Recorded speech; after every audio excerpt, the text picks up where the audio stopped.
విజయనగరం జిల్లా రాజంలో జరగనున్న అమ్మవారి జాతరకు కట్టుదిట్టమైన ఏర్పాట్లు చేసినట్లు డీఎస్పీ రాఘవులు చెప్పారు. 27 సీసీ కెమెరాలు, 2 డ్రోన్ కెమెరాలతో నిఘా నిర్వహిస్తాం.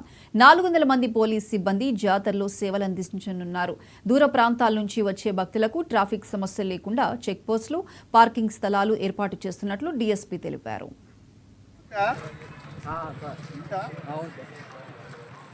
పరిశీలించారండి సార్.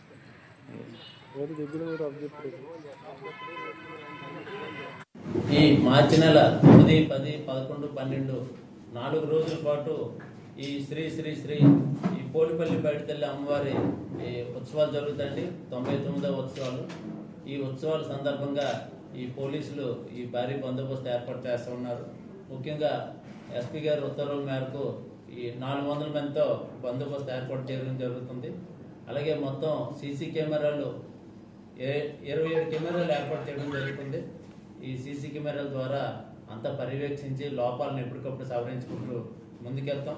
అదేవిధంగా ఎస్పీ గారు డ్రోన్లు పంపించి డ్రోన్ ద్వారా ప్రత్యక్షంగా ఇక్కడ జరిగే విషయాలన్నీ హెడ్ క్వార్టర్లోనే ఉండి పర్యవేక్షిస్తూ మాకు సలహాలు సూచనలు ఇస్తున్నారు. ఇంతకుముందు కనకమహాలక్ష్మి అమ్మవారి పండుగ సందర్భంగా కూడా అదే చేశారు.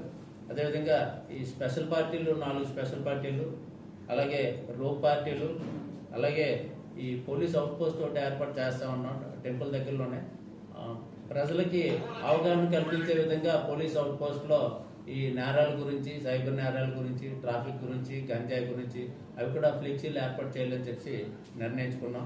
ఈ పండుగలో ఈ బోకాట్లని లేకపోతే డొక్కాట్లని ఏదైతే లక్క మీద ఆధారపడి ఉండే గేమ్లు ఉంటాయో వాటిని అన్నింటినీ పూర్తిగా నిషేధించడం జరుగుతుంది. ప్రజలు కూడా ఇది గమనించి మాతో సహకరించాలని చెప్పి కోరుతున్నాం. అదేవిధంగా ఈ క్రైమ్ టీమ్స్ కూడాను ఏర్పాటు చేసి ఎక్కడ నేరస్తుల కదలికలను ఎప్పటికప్పుడు కనిపెట్టి అప్పటికప్పుడే చర్యలు తీసుకునే విధంగా క్రైమ్ టీమ్స్ ఏర్పాటు చేయడం జరిగింది. అదేవిధంగా ఈ రౌడీ షీటర్స్ శాంతి భద్రతలకు భంగం కలగకుండా ఉండడానికి గాను ముందుగానే రౌడీ షీటర్ల మీద ఎగ్జిక్యూటివ్ మేజిస్ట్రేట్ దగ్గర వాళ్ళు బౌండ్ ఓవర్ చేయడం జరిగింది.